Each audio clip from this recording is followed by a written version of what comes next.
Hey, this is William Tincup and Ryan Leary. You are listening and watching the You Should Know podcast. We're lucky to have Josh Linkner on today, and the topic that we're going to be going through is the music of business. And as you can see, for those of you who are watching the video, Josh has a couple of guitars I'm jealous of in his background. Josh, why don't you do us a favor, the audience a favor, and introduce yourself real quick? Sure. Well, first of all, great to be with you today, and thanks everyone for listening. I'm a weird guy. I started my career as a jazz guitarist. I put myself through college playing music, performed all over the world, still play today pretty regularly. But at age 20, I started a tech company. And over the next 30 years, I was the CEO and founder of five companies, built, scaled, and ultimately sold each of them. I started a venture capital fund in about 15 years ago. And I currently invest in early stage tech companies. So very passionate about sort of creative disruption and technology. And then the other thread is I've written four books on the topic of innovation and creativity. Topic that's near and dear to my heart, both as a musician and, of course, as an entrepreneur. And I've really done a lot of research and studied, human creativity and innovative leadership. And so I have the great honor to speak all over the world, generally on that topic. So weird mix of things. Jazz musician, venture capital investor, entrepreneur, author, and delighted to be a guest with you today. There's a lot Ryan, there. so many questions. So many There's a questions. Oh lot my there, God. You go Josh. and So, you start well, first. Go. before we get into the topic, which is really Yeah, interesting yeah. to be, sometimes we get some really duds. So we're kind of like, Yeah, what do yeah, we want yeah, to yeah, talk yeah. about? I have This is zero good. musical abilities at all, so I'm not going to be playing any of those. But of the three guitars behind you, which is the most sentimental to you? Oh, Oh, that's he's gonna cool. he's gonna make you pick your favorite Yeah. child. Good. Which one would you save in a The, fire? That's what I always ask. And then I get yelled at. I'm like, which one of your kids would you save in a fire? Like, I think about this. I know, William, you go dark, but I actually thought about this. Like, I all right, do. well, the older one probably can do her own thing and she's by a window. The other one, I'm Nah, like, how do you make a choice? I'm not. well, I'm luckily, not this is an saving any easier of them. choice. Yeah. What Yeah. do you This is got? an easier choice here. So the brown one behind me is a Paul Reed Smith guitar, and Yeah. it's a real nice guitar. I've had the chance to play that on multiple gigs. I'm in my physical office today. My guitar collection is actually at my house. And so if I was going to say one guitar, it wouldn't be any of these three. To be one of them at my house, which is it's a giant jazz guitar. It's an 18-inch body. It's called a Gibson Super 400, and it's like super heavy. And the strings I put on are so thick they're like telephone wires. And it's hard to play. It's physically demanding, but man, it's got this beautiful rich tone. And so that's the one I'd save. Did you ever, when you were playing bass, or as you play bass, did you play the stand-up bass at any time? I play guitar, not bass. Although Yeah. Yeah. I have played Oh, stand up you bass, played. but it's not my main thing. No. I play No. piano and I sing, but the bass I could probably get through a gig on an electric bass if I had to, but it wouldn't I'm be good. starting to feel Yeah. less and No. less talented. I don't have the arms. The bass players, they have the arms and the fingers for it. It's a different bit altogether. I did play guitar there in like middle school, high school. It's a thing. It's actually really really fun. Now with the YouTube and everything, it's completely different. Before you had to like listen to something. If you were playing Led Zeppelin, you had to listen to it, play whatever chords you thought, and then like listen to it again and play whatever chord. Like you were just non-stop playing, stopping, playing, stopping, playing, stopping, etc. So where'd you go to school, by the way, Josh? I went to the Berklee College of Music Yeah, in in Boston. Boston, Yeah, and then I actually ended up graduating from the University of Florida. Sort of long story there, but I'm proud alumni of Berkeley. yeah, that's a great school. John Mayer went John there. Mayer, Melissa Eldridge, Quincy Jones, many Yeah. legends came from that amazing Oh, You know place. that's who didn't go fantastic. there? So yeah, This guy. anyone I know. Yeah, yeah. Other than Josh. So Josh, you've got this crossroad of innovation and creativity. When did it first kind of dawn on you? When you first kind of like the itch started to you wanted to scratch it. Well, these are things that kind of came naturally to me, and the truth is they come naturally to everybody if they allow it. The research I've been researching human creativity now for a couple of decades is crystal clear that all of us, I mean, all of us, we are hardwired to be creative. That's our natural state. Right. And so yours manifests in the beautiful art behind you that you created. I couldn't draw a stick figure if I tried. And so like we all can find our muse, but we all can be creative. And if it's not in a traditional sense, art, music, dance, it can be in the way that you run your business, the way you know interact with your team. And so there's room for creativity in nearly every aspect of life. There's nothing more core to us as human beings than the act and expression of creativity. The problem is there's a lot of blockers, and we could talk about that. But what happened is what called me to it. I recognize that almost all human progress is a direct result of creativity, whether it's a life-saving drug therapy or structural elements of society or the printing press, whatever. And we have a lot of challenges in this world, as we all know. And the solve is inside of us. It's not out there. It's here. And the way I look at it is there's 8 billion people on the planet that have varying levels of dormant creative capacity. All of us. Me too, by the way. So I just thought, like, if I could help people unlock that, if I could help them tap into this rich reservoir of this incredible superpower, this energy to create, the world would be a better place. And so I feel like this has been more of a calling. It's like I'm on a mission to help people unlock their dormant creative capacity, which helps every aspect of society: business, health, public safety, families, So I'm etc. going to ask you a broad question because I have problems unlocking my creativity sometimes. I was uh, I was going to say the blocker. Look, the What? blockers are absolutely Yeah, fascinating. yeah. Yeah. Let's talk. So let's one. How do we go about starting to unlock that creativity? And then what? Two, as we get into this, what are those blockers and how do we avoid them?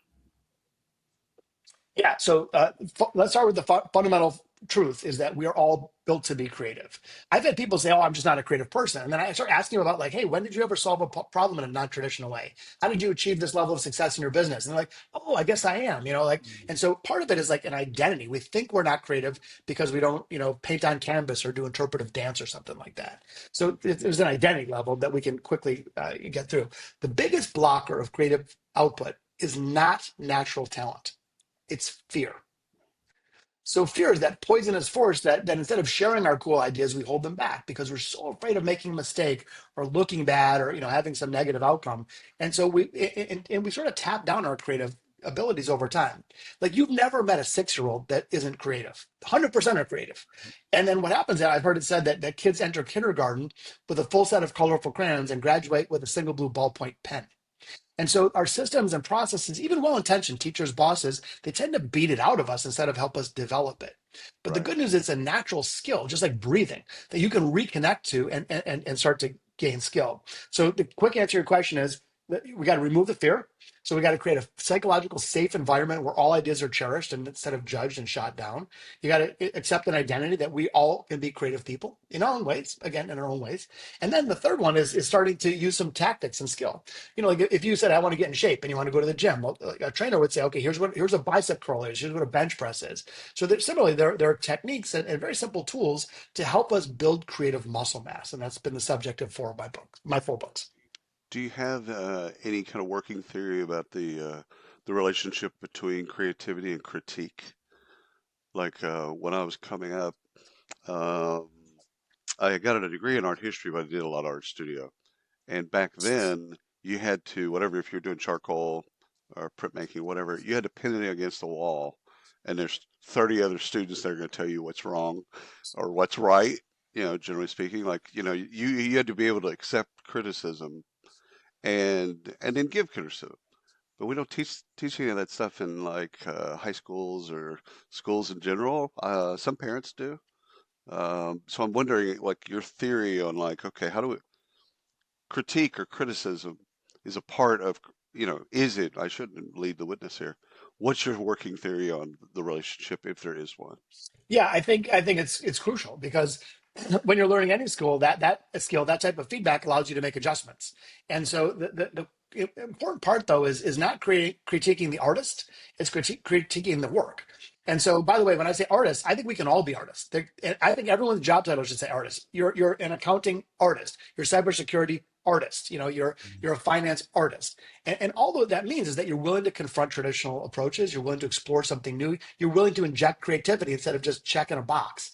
And so if we all can be artists, which I really believe we can and should be, you don't say, "Hey, well, you're a terrible person. How come you did this? What were you thinking? Oh, I'm so disappointed in you." That's a personal attack, and of course, that is horribly destructive. On the Shut other hand, if people I down. said, Yeah. "Yeah, that's not helpful," that just closes people up. So constructive critique is crucial. If I say, hey, the brushstroke that you use on this particular thing, here's another way to consider it. Here's an invitation to try something new. That's helpful instead of hurtful. But helpful critique, I think, is crucial to the creative and artistic process. Josh, you made a comment a few minutes ago around the fear of failure.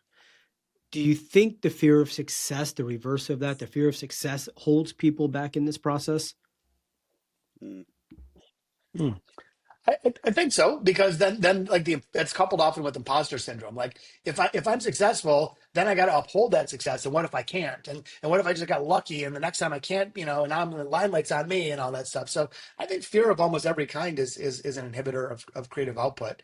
The other thing too is like you're talking about we don't learn that in school. William, you would also don't learn in school making mistakes. Like I Yeah, think there should be a mandatory class in middle school for all middle school people called making mistakes. And yeah. what's a good mistake? What's a bad mistake? How do you learn from a mistake? How do you recover from a mistake? What's a responsible risk versus a silly risk? And like when you think about useful skills, we all learn long division by hand. I've never used that once. I've raised almost $1 billion of capital. I've never used that once, but I could have used a class on making mistakes. And back to the creative process, we have this weird myth that creative success is like you're sitting around, a lightning bolt of inspiration hits you from up the heavens, and your work product is perfect upon launch. That's happened in the history of the universe. Never. Never.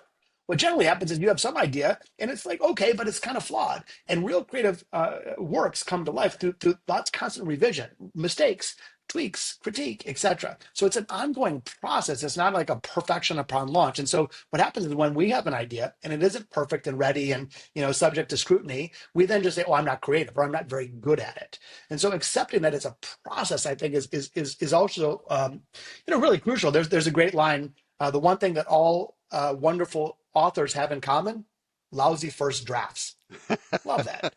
But it's indicative of actually what the Yeah. creative process is. It's not just perfection upon launch. Yeah, you got something in your Hmm. head, and whatever you're going to get it out to, like if it's music, you're trying to get it out as sound, or if it's painting or sculpture or whatever. There's this thing in your head.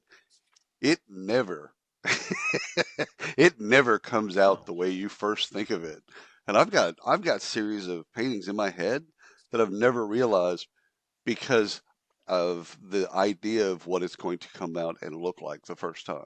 I'm still playing with it, trying to get it right in my head. And most artists, most successful artists, they just go. They just throw it out there. Like a lot of the writers, you read about their process. They get up, they read the paper, they drink coffee, they write for 6 hours. And if they can't write, they just sit there in front of the typewriter or whatever the computer or whatever the bit is, and then once the 6 hours is done, they go back to life. We Everyone's just got got to not, yeah, we just got to give ourselves some grace. Like we can't be such a crazy taskmaster and a perfectionist because that will inhibit creativity just like fear. right. How do we solicit feedback or a critique in the right way? How do we not take it, but how do we That's a very solicit good that? question. Yeah, that's a good question. That's a good question. I mean, there's probably many ways. So, but one that comes to mind is asking for specific things instead of general things. Hey, you just listened to my keynote. What'd you think? That's pretty broad and it's hard to answer. Or hey, do you have any Right. feedback on this thing I just wrote? As opposed to saying something like, hey, what was the thing that struck you the most? That was the most impactful and the least impactful from this thing I just asked you to review. Or, if you were going to make one small adjustment to make this more funny, what would that be? And so I think the more specific feedback you ask for, the better. Let's say it's a physical piece of art. I'm trying to create the following three primary emotions. I want this to be evocative in this way. Is there anything that you see that could make it more evocative in a specific way? That type of stuff will generate better feedback than more generic. Do you have a way of doing brainstorming sessions, or what's your current mentality, especially as a business leader, on brainstorming sessions? You can go as dark as you want to or as light as you want to, but just what's your bid on brainstorming? Yeah, man, I've been studying this for a long time and put a lot of energy into it. So first of all, let's anchor in this. Brainstorming is the technique that most people use to generate ideas, and it sucks and it's broken. It was invented in 1958. It's wildly out of date and wildly flawed. Here's why. Back to the point of fear. in a brainstorm session, you share an idea, everyone else in the room becomes the idea police and tells you all the reasons it won't work and it won't fit in the Right. PowerPoint deck and like Yeah, and yeah, so yeah. so we're like shamed by coming up with an idea that, as we just talked about, is like it's not going to be perfect anyway. So it's a flawed thing, and basically what it does is it produces mediocrity because we share our safe ideas and hold our more wild ideas back. Terrible exercise. So I got a lot of them. I've developed a whole toolkit on it, but I'll give you a couple fast ones. One of them that's fun is called the bad idea brainstorm. So you two parts. Set a timer for 10 minutes. Instead of trying to come up with good ideas, come up with all the bad ones. Hmm. What's Throw the 'em most all. horrible idea? What's Yeah, unethical and illegal and immoral, like really bad ideas? 100%. You're not going to Inappropriate. do them, Throw 'em all out. obviously. Yeah. Right. And after the 10 minutes, look at the bad ideas and simply ask, is there like a legit flip? Could you take the essence of an idea and flip it into something that isn't bad? So you're working backwards. Another one of my favorite techniques is called the borrowed idea. And so the borrowed idea is basically you're asking yourself, where else? Where else in the world is something similar happening that I could borrow and apply it here? So an example of this is there's a in healthcare, serious burns are horrible. They're very painful. They're disfiguring. They take years to heal. They apply cadaver skin. The whole process is awful. So researchers were trying to solve this in a better way, and it hasn't been changed for decades. They were studying the way that graffiti artists would tag buildings with spray in a very like controlled manner. So they borrowing from graffiti artists, they created something called the skin gun, which uses a saline solution and stem cells, and they're able to spray it on a patient, and it creates this regenerative skin that cures serious burns in a matter of days instead of years, and not painful. I mean, better in every regard.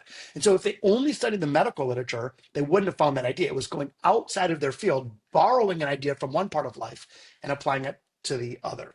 And the last one I'll just say real quick is uh, I call this is really fun. And I hope you guys try it.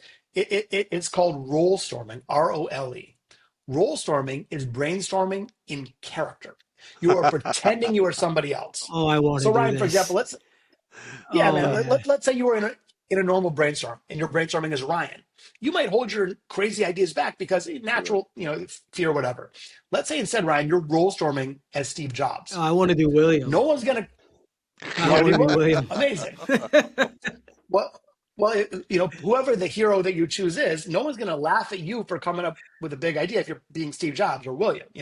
And so what you're liberated. You can share any idea you want with no repercussion. So you could be a famous inventor, a sports hero, a supermodel, a 6-year-old kid, an alien from the future, whatever. But you stay in character and you pretend that you are someone else solving the real world problem. And it's funny. I did this one time with a group of executives at Sony Japan. I met Oh, this guy who wow. was the stiffest human being I've ever met. Dark suit, white shirt, his tie strangling him. I got him role storming as Yoda.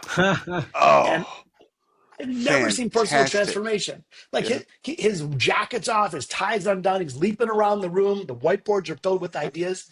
The truth is, I didn't teach him to be creative. He had that inside, but there was a blocker, his role. Put him in a new role, he was liberated. So we.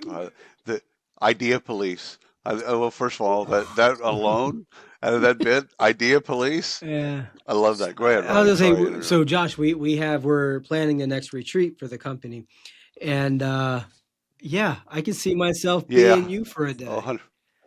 oh, good luck.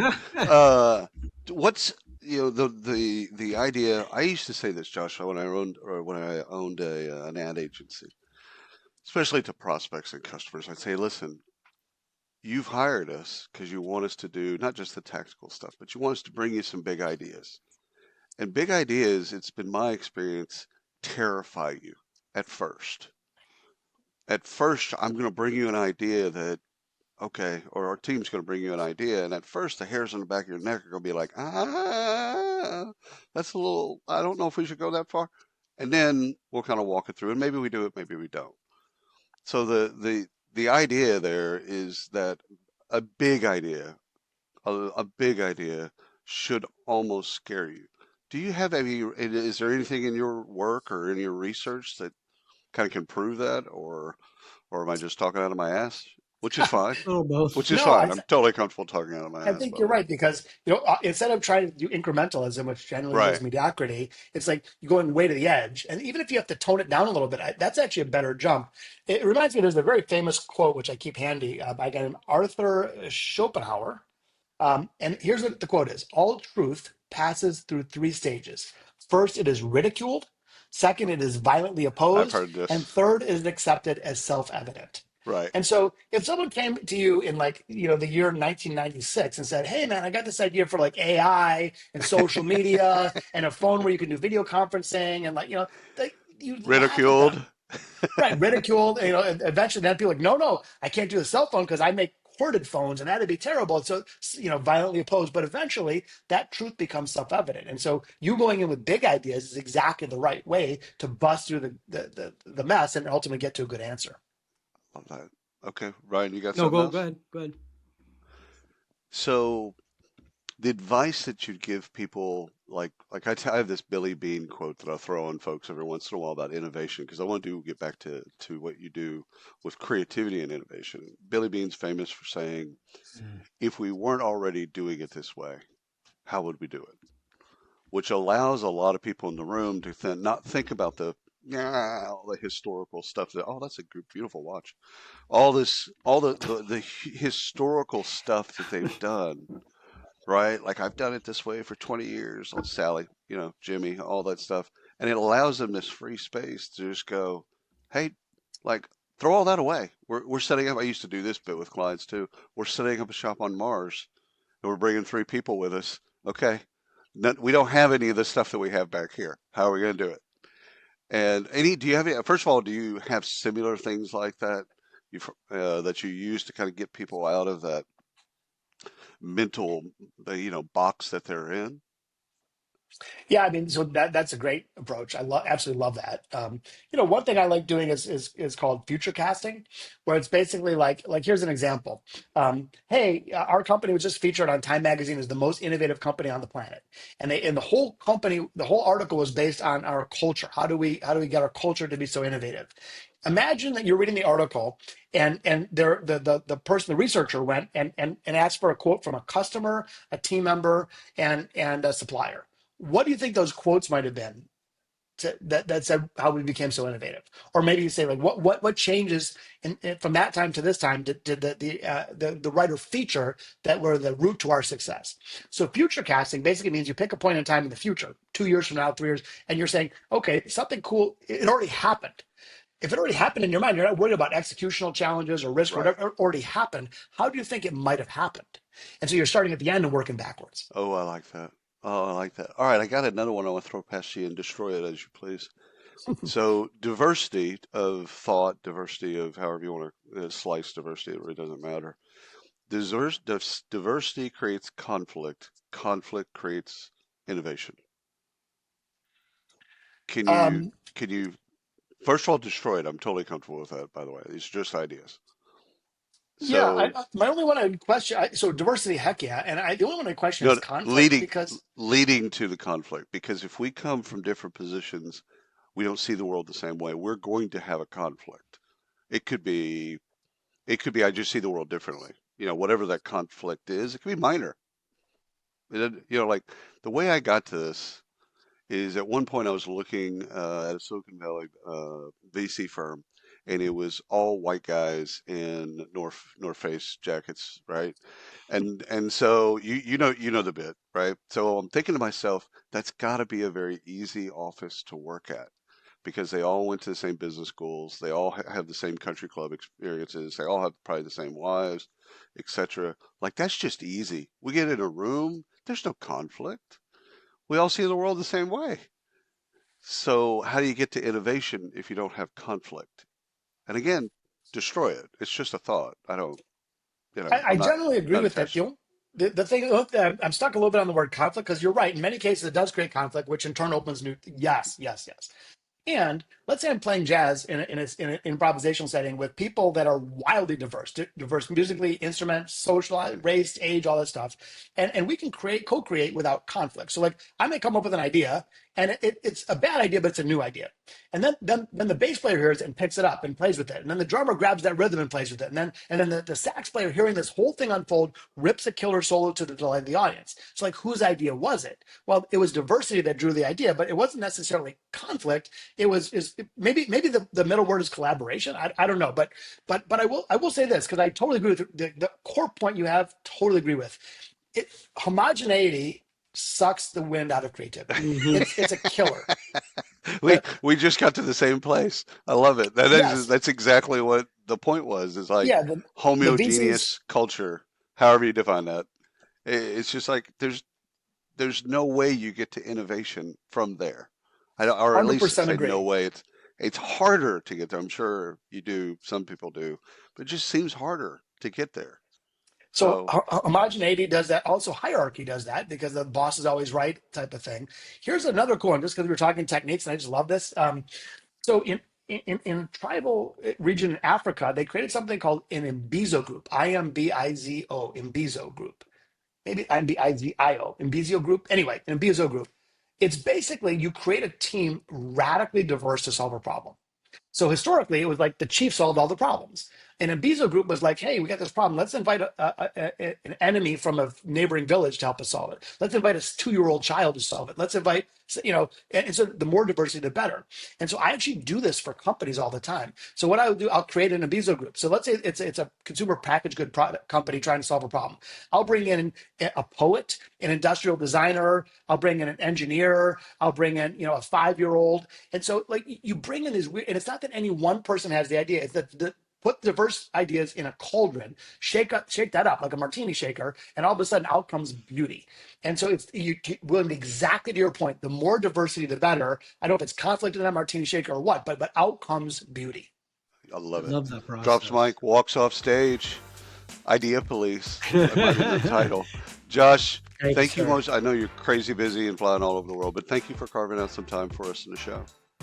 Well, thank you. I mean, what a beautiful conversation. I wish we could keep hanging out for like 5 hours on this No because worries. I love your No worries. passion and I love the We'll have you energy. Thank back. you. Absolutely. Absolutely. Thank you, and thanks to the audience. Until next time.